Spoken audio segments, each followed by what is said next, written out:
किसान कद्दू खाकर उसका टुकड़ा ट्रेन से बाहर पटरियों के किनारे फेंक देता है।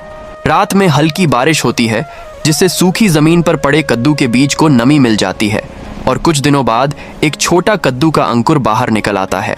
लेकिन तेज धूप के कारण कुछ ही दिनों में वह अंकुर सूखने लगता है। तभी एक हाथी रोज वहां आता और अपनी सूंड से थोड़ा थोड़ा पानी उस पौधे पर डाल देता।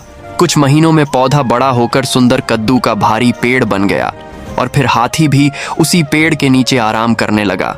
फिर एक दिन एक खुदाई मशीन वाला आया और पेड़ को जड़ से काट कर हटा दिया। ये देखकर हाथी बहुत रोया, क्योंकि किसी ने लाइक सब्सक्राइब नहीं किया।